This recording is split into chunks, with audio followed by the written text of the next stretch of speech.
muito assunto para a gente tratar nessa quinta, que também é conhecida por ser a ressaca da super quarta.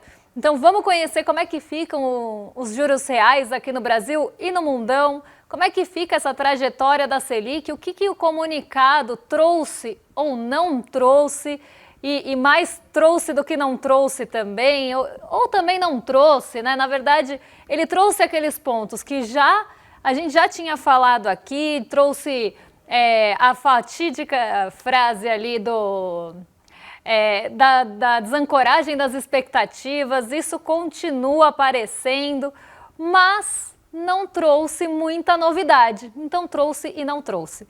Além disso, a gente vai falar de BRB e Master hoje e como essas relações entre os bancos se entrelaçaram e além disso, porque hoje tem, né, a escuta ali de influenciadores que defenderam ou que foram contatados para defender o BRB, atacar o Banco Central. Então a gente vai falar desse assunto também, porque é o assunto do dia, além da ressaca da super quarta. Mas, antes de tudo isso, já vamos passar pela nossa agenda para entender o que além disso a gente tem como condutor dessa quinta-feira, 29 de janeiro. Às 7 horas da manhã, na zona do euro, saiu o índice de sentimento econômico. Às 7 horas, também na zona do euro, tem índice de confiança do consumidor de janeiro. E às 8 horas, já vindo para o Brasil, saiu a sondagem de serviços e do comércio, medição da FGV. Na parte de inflação, a FGV também divulgou o IGPM hoje de manhã.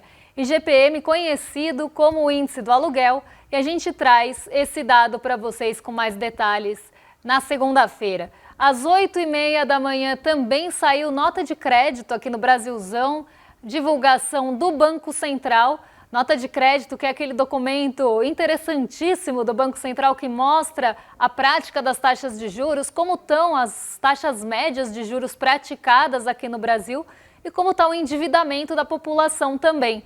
Esse documento é muito interessante para a gente ver como a nossa taxa de juros aqui é influenciada pela concentração bancária, como ela é alta, porque a gente está falando de taxa média. Então, acima dessa média tem taxa e abaixo dessa média também tem taxa. Mas a gente está falando de média de 400%, a gente está falando de média de 30%.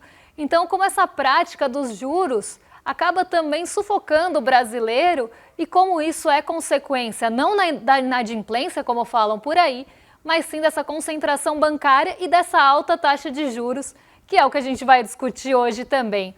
Às 10h30 da manhã, tem Departamento do Comércio divulgando a balança comercial, exportações e importações de novembro dos Estados Unidos. Estamos aí olhando para trás ainda lá, até por algumas questões de paralisação.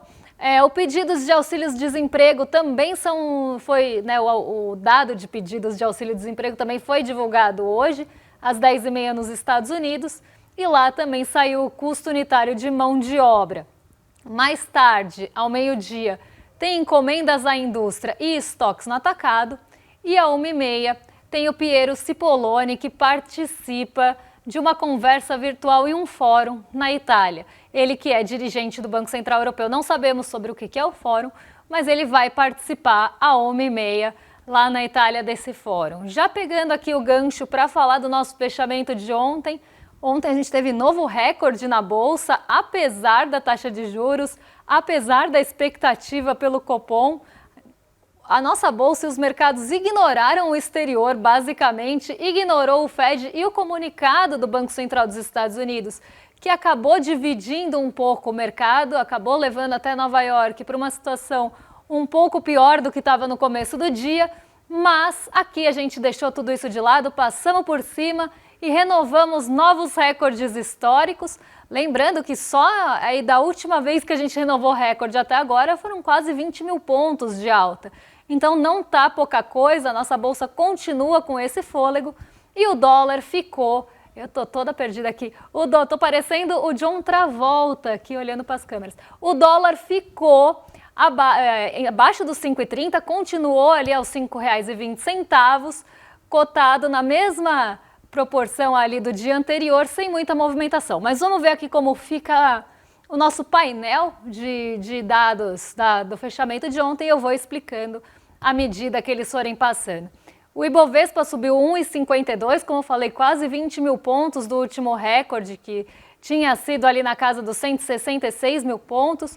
Ontem até chegou a ter um fôlego maior, perdeu um pouquinho de fôlego à tarde, depois da coletiva do Jerome Powell, mas mesmo assim subiu e subiu bastante, subiu 1,52%. Setores difusos puxaram a nossa bolsa ontem, mas muitos ligados também à economia doméstica, na expectativa de novidade no comunicado do Copom. Ninguém acreditava que a taxa de juros ia cair ontem. Até, na verdade, uma pessoa acreditava, né? Um respondente da pesquisa acreditava que a taxa de juros ia cair. Mas, tirando ele, a maioria dos respondentes, os agentes de mercado, acreditava que a taxa de juros ia ficar onde estava. O que todo mundo queria era saber do comunicado, se ia ter alguma sinalização de corte ou não mais para frente. E isso fez com que a gente tivesse uma queda nas expectativas de juros, queda nos juros futuros, os setores também puxando ali a bolsa para cima, então setores ligados às commodities, aquele otimismo ainda vindo do exterior, investidores estrangeiros entrando aqui, um dia como os outros, mas com essa expectativa a mais pelo comunicado do Copom. A bolsa subiu então e não subiu pouco, subiu 1,52, mas o dólar não acompanhou na mesma proporção, até porque ele tinha desvalorizado bastante no dia anterior. Foi a R$ 5,20, continuou no mesmo patamar da terça-feira, com variação de 0,01, praticamente andando de lado aqui o nosso real frente ao dólar, né? Então, o nosso dólar continuou aí em R$ 5,20. S&P 500 também ficou na estabilidade, lembrando que houve, como eu falei, perda de fôlego depois do comunicado, na verdade a coletiva do Jerome Powell, até porque ele não sinalizou próximas quedas. Ele falou de mercado de trabalho resiliente, falou de economia aquecida e que os dados vão dizer, e os dados é que vão ditar os ritmos ou o ritmo das próximas reuniões e dos próximos cortes, se eles vão acontecer ou não e qual proporção. A decisão de juros nos Estados Unidos não foi unânime, 2 votantes votaram pelo corte de juros, mas a maioria decidiu manter, indo inclusive na contramão do que estava sendo pressionado o Comitê de Política Monetária lá, o Comitê de Mercado Aberto, o FONC, e o Banco Central dos Estados Unidos pelo Donald Trump, que vem pressionando por queda de juros e até ameaçando, falando, né, naquele tom de ameaça que ele tem em relação ao Banco Central, Jerome Powell, Lisa Cook, e principalmente participantes, diretores, presidentes, votantes do Banco Central. Ele não ataca qualquer pessoa do Banco Central, ele ataca normalmente quem vota, justamente porque a ideia dele é substituir essas pessoas por outras alinhadas a ele. Então, Donald Trump tem agido nesse tom de ameaça, tem quase coagido esses dirigentes de Banco Central dos Estados Unidos, quase ali ameaçando investigação, demissão, só que isso, né, acaba indo para outra esfera e ele não conseguiu tirar as pessoas que ele queria, mas vem pressionando inclusive muito o Jerome Powell para que ele renuncie o cargo. Não que o Donald Trump vá demitir ele, mas ele vai pressionar tanto que o Jerome Powell poderia desistir do cargo. E isso acaba gerando incerteza no mercado, muita incerteza no mercado de juros nos Estados Unidos, mas mais do que também só incerteza, acaba gerando pressão para as reuniões de política monetária e decisões de política monetária. Mas o Fed não cedeu e continuou ali com a manutenção da taxa de juros como já era esperado. A Nasdaq, por sua vez, vamos colocar aqui na tela de novo só para o pessoal de casa acompanhar, subiu um pouquinho, subiu 0,17, ainda na expectativa de novos balanços e novos resultados de empresas ligadas à tecnologia. Eu estava aqui colocando um textinho que eu quero ler para vocês, por isso que eu estou mexendo no meu notebook enquanto eu falo. Então, de certa forma, o que aconteceu aqui na nossa bolsa e no nosso mercado? Um descolamento do exterior, um descolamento até grande do exterior e nossa bolsa renovando esse otimismo, recebendo recurso do exterior. E apesar da realização que poderia ter acontecido, que aconteceu no dia anterior e poderia ter acontecido também pela expectativa em relação aos juros, a bolsa foi para o outro lado, não reagiu tão fortemente a essa pausa no corte de juros nos Estados Unidos e seguiu no seu caminho rumo a um novo recorde, aos 184.691 pontos. A bolsa está aí, né? Se você pensar que a bolsa é cotada R$1 um ponto, ela subiu R$20 mil, né, nas últimas esticadas e teve recorde em praticamente todos os pregões. Vamos falar de outro assunto que vem mexendo bastante aqui com o nosso Brasilzão e é um assunto recorrente no nosso programa e acredito que nos outros também, eu vejo o N1, todo mundo está falando sobre isso, que é o caso do Banco Master, que a cada dia também renova as suas novidades, né? Cada dia traz uma novidade, sempre renovando o choque, o Pikachu surpreso que a gente tem aqui. E a investigação apontou que o BRB abriu mão de reaver quase 7 bilhões, né? 6,7 bilhões. A gente está falando de bilhões aqui, não é pouca coisa, para aliviar a crise do Banco Master. Inclusive, documentos apontavam que se eles não agissem dessa forma, o Master poderia quebrar. Então, naquele sentido que a gente já vem falando aqui há algum tempo, tem uma grande camaradagem. E isso foi apontado, inclusive nos relatórios e nas investigações, e nem foi negado isso, né, que existia essa camaradagem. Eu acho que o BRB poderia até ser ali uma sigla para Broderagem Regional de Brasília, porque uma camaradagem desse jeito, haja camarada, né? Porque não só comprou créditos sem a comprovação da carteira, então teve a compra de créditos e uma injeção de recursos para o Banco Master ficar mais robusto e depois o BRB tentar comprar, como também ele foi abrindo mão de dívidas e compromissos que o Master tinha com o BRB para tentar aliviar a situação e evitar, adiar essa falta de liquidez do Banco Master. E não só isso, injetou dinheiro público, porque a gente está falando do Banco Regional de Brasília, injetou dinheiro público ali, inclusive existe, né, agora toda a investigação de que o Ibanez sabia de tudo isso também, afinal o Distrito Federal tem uma grande participação nessa história, inclusive no BRB, e isso leva a gente a pensar não só nessa salvação, né, como eu falei ontem, o Campos Neto não liquidou e não quis intervir no Banco Master porque ele achou que o Banco Master ia ser salvo. Como eu falei, Campos Neto achou que era uma donzela ali na torre, né, todo dia, o tempo todo, esse tempo todo sozinho nessa torre, então esteve lá o Banco Master sozinho na torre, esperando enquanto o BRB chamava ele com o megafone. Mas o negócio não foi concretizado, mas existia a expectativa que fosse. Se o Banco Central não tivesse vetado, quem ia comprar o Master ia ser o próprio BRB. O BRB que fez toda essa camaradagem, que participou de toda essa injeção de recurso, que perdoou as dívidas. Isso tudo para comprar depois mais caro, porque quando você injeta dinheiro e compra carteira de crédito, você não só está limpando o patrimônio para que aquele outro banco conceda novos créditos, como também está injetando dinheiro à vista e pegando aquele compromisso que o banco tinha a receber a prazo. Então você injeta dinheiro de uma vez, deixa o banco mais parrudo para depois comprar ele mais caro. É realmente uma camaradagem sem limite, mas é aquilo, né? Tá fazendo esmola com o santo alheio, né? Na verdade, falei errado o ditado, né? Mas vocês entenderam.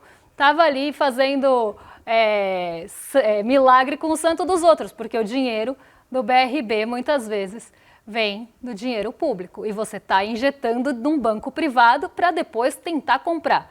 Então aqui, né, uma série de questões que foram acontecendo e que vem surgindo, como eu falei, renovando recordes de notícias, porque cada dia a gente descobre uma nova falcatrua envolvendo o BRB, envolvendo o Master, envolvendo fundos de pensões de Estado, envolvendo outros atores da política, envolvendo pessoas ali que foram grandes doadoras de campanha. Cada dia aparece cada dia surge uma nova pessoa, né? Quem será o próximo ex que vai sair do mar nessa história toda? E outra coisa que foi divulgada hoje, que foi notícia hoje, é em relação aos influenciadores que foram contatados.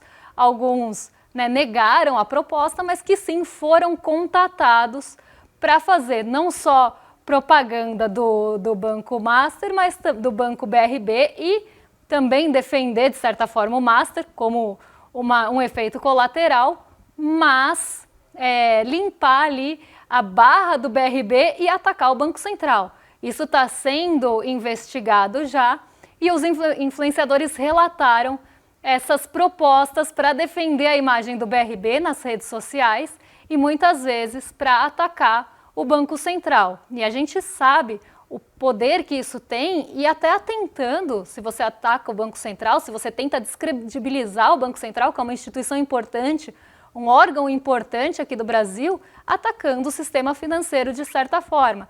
Mas muitos deles foram contatados para proteger o BRB, tentar fazer uma limpada ali de imagem, uma operação passa-pano. Inclusive, se vocês estiverem precisando de alguém para passar um pano na sua casa, já sabem quem chamar, né? Esses influenciadores que passaram pano. Nem todos aceitaram, mas a gente sabe sim que tem pessoas que começaram a pipocar nas redes, falando sobre o BRB, falando sobre a compra, defendendo a compra do Master pelo BRB, atacando o Banco Central e falando que o BRB o Master era um excelente banco, que não tinha o que desconfiar.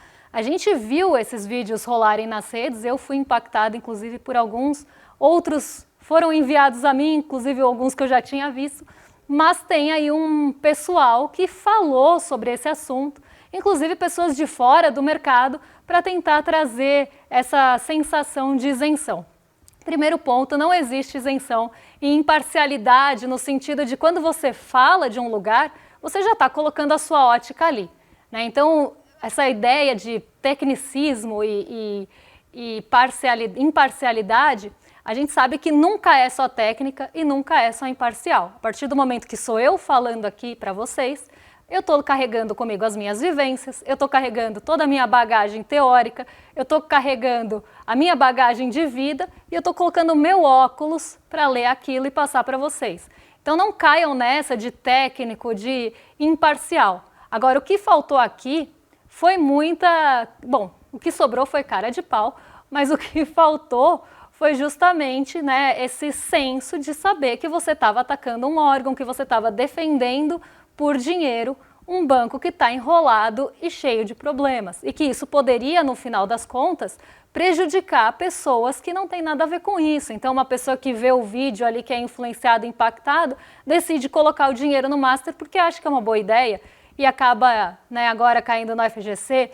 Pessoas que ouviram esse discurso e começaram a desconfiar do Banco Central. Então, isso é muito perigoso e precisa sim ser investigado. Inclusive o Valor Econômico, que foi até dentro dessa matéria que a gente colocou a manchete para vocês, divulgou um desses influenciadores que falou que foi contatado, isso tem que ser investigado e deve ser a partir de agora, mas que disse que foi contatado e que negou a proposta. A gente separou até esse trechinho da matéria para vocês, para mostrar ali o posicionamento, se ele realmente foi ou não.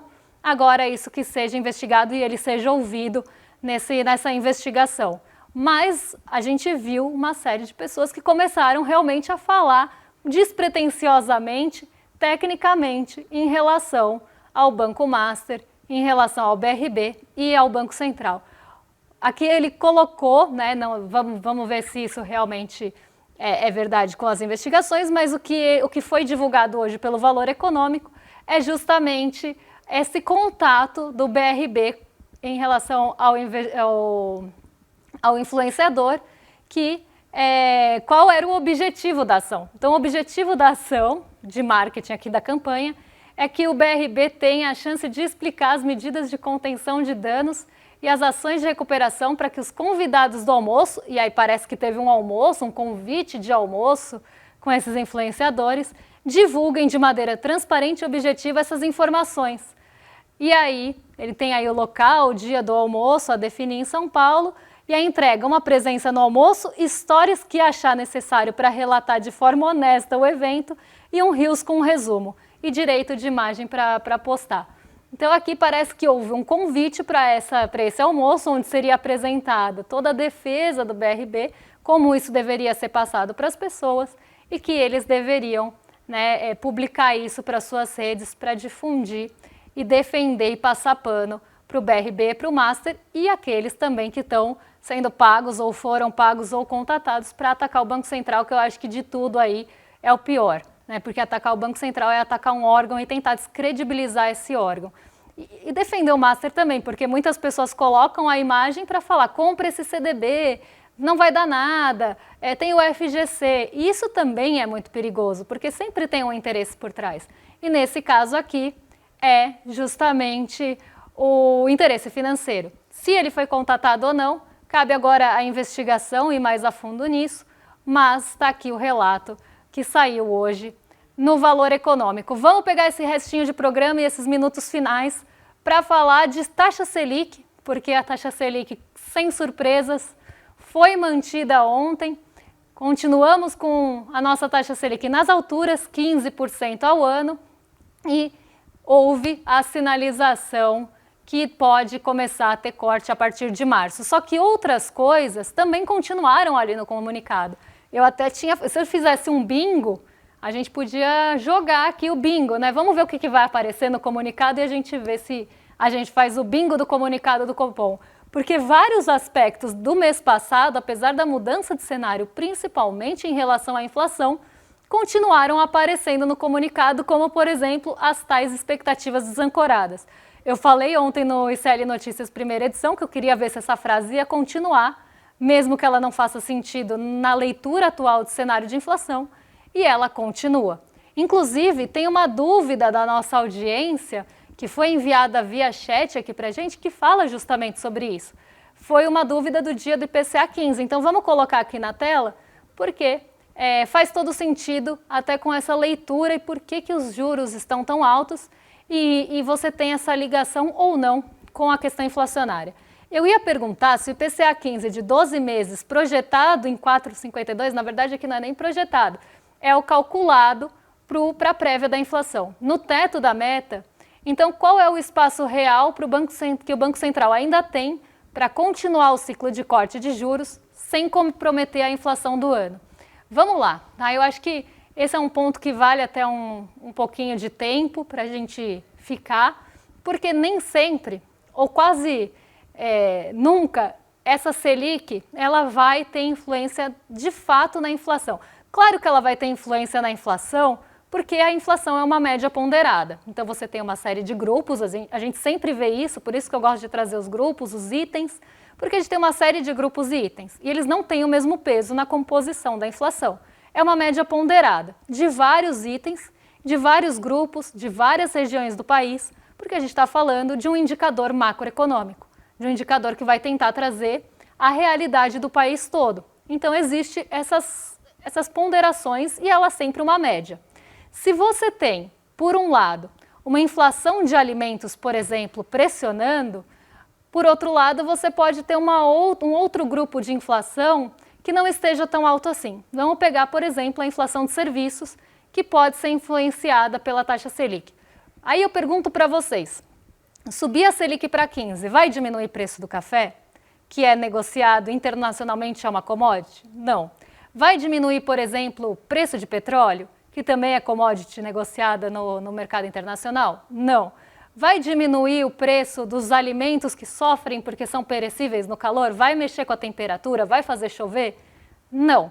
Então a taxa Selic, ela atua na parte que tem a ver com a demanda, por exemplo, serviços. Então se você sobe a taxa Selic para cima, né, se você sobe para cima é complicado, né, quase que eu falei outra coisa. Se você sobe a taxa Selic para 15, você está tentando enxugar a demanda das pessoas, porque você vai diminuir no final das contas a renda, a massa salarial, vai ter menos investimento, vai ter menos expectativa de demanda futura. Então a taxa Selic ela começa a atuar nesse lado urbano e principalmente da demanda por produtos e serviços que não têm a ver normalmente com alimentos, com energia. Então ela tenta atuar desse lado dos serviços e nessa demanda. A gente tem um excesso de demanda que está pressionando a inflação? Não. O que pressionou a inflação nesses últimos tempos? E se a gente pegar nesse último ano em retrospectiva? A gente teve inflação de alimentos alta no começo do ano, a gente teve energia elétrica pressionando muito o bolso no segundo semestre e nada disso vai ter efeito da taxa Selic, porque subir Selic para 15 não faz chover na hidrelétrica. Não resolve o problema de falta de água e de chuva que faz acionar a termoelétrica. Então, essa inflação ela continua pressionando, ela continua ali presente. Inflação de alimentos no começo do ano, inflação de energia do meio para o fim. E aí o que vai acontecer? Se você sobe a Selic a ponto dela ficar muito restritiva, você começa a ter uma pressão negativa, né? Uma diminuição, um recuo dessa inflação do lado dos serviços, que a gente nunca pode esquecer que no final se transforma em renda das pessoas que trabalham com aquilo, principalmente se a gente fala de serviços. Então você está gerando, né, uma espiral ali que faz com que essa demanda vá ficando cada vez mais encolhida e com isso os preços podem ceder. Do lado dos serviços que não pressionaram durante o ano como os outros grupos. Mas, lembra que eu falei que é uma média ponderada? Então se você sobe a taxa Selic e pressiona um lado, ainda que ele não seja o problema real, a inflação ela vai cair na média. É que nem a gente brinca aqui, né? Colocando um lado no congelador e outro no fogão, na média talvez a temperatura esteja boa, mas você queimou um e congelou o outro. Então, você tem essa média ponderada calculada de forma que a inflação parece que está cedendo, mas ainda tem grupos que não vão responder à taxa Selic. E hoje a nossa inflação ela vem muito mais do lado da oferta, problemas logísticos, chuvas, secas, problemas climáticos de forma geral, conflitos em regiões produtoras, por exemplo, que agora nem é tanto caso, mas poderia ser produtoras de petróleo, falta de chuva no reservatório que faz com que a gente não tenha ali as hidrelétricas funcionando da forma que se espera e precisa acionar a termoelétrica que é mais caro. Então, muito vem da oferta dos produtos e não da demanda. Mas se você suprime a demanda, ainda vai ter a inflação causada pela oferta que não vai responder à Selic, mas na média a inflação caiu.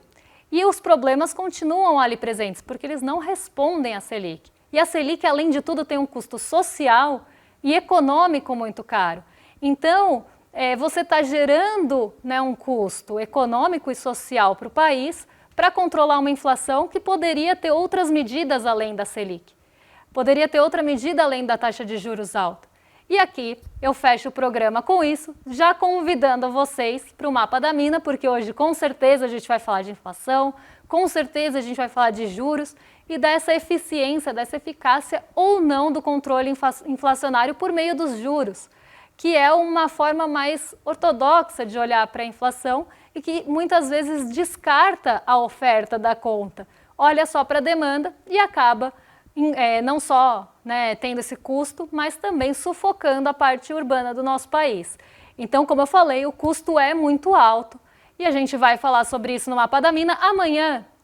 Amanhã não vou dar spoiler, mas na segunda-feira eu trago o ranking dos juros reais para a gente ver, né, como essa taxa está absurda aqui no Brasil e não explica, né, de certa forma, essa queda da inflação, porque a inflação caiu, porque os alimentos também arrefeceram e uma série de outras coisas, mas tentei falar o mais rápido possível.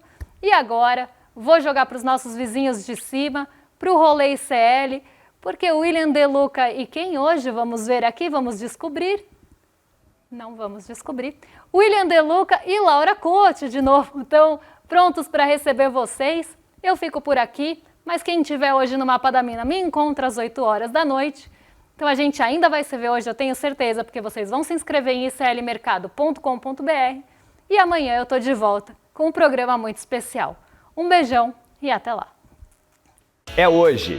29 de janeiro, às 8 horas. O dia do nosso evento de finanças, economia e mercados mais importante do ano. O Mapa da Mina. Vai acontecer às 8 horas da noite. Ele é gratuito e se você já está inscrito, 1 hora antes do evento vai chegar no e-mail que você se inscreveu e no grupo de WhatsApp que você está fazendo parte também, o link para você poder participar. Também é importante você saber que é um evento que não tem replay. Então, de noite, coloca ali na agenda porque vai valer a pena tudo que você vai aprender de uma maneira muito simples e fácil. À noite a gente se vê. Olá, olá, olê, olê, olê, olá. Eu sou o Lindener Pareto, historiador, e tenho um convite especial para vocês para acompanharem o Provocação Histórica aqui nos canais do Instituto Conhecimento Liberta. Toda quarta-feira, às 7 da noite, logo após o ICL Notícias segunda edição, convidados e convidadas que ajudam a gente a pensar o passado, a criticar o presente e a projetar alternativas de futuro para um Brasil diferente, para um mundo diferente. E se no cotidiano dificílimo do trabalho você perdeu o episódio inédito, não se preocupe, você pode assistir também toda quinta-feira a reprise, logo após o Rolê ICL, ao 12h30. Venha para o Provocação Histórica.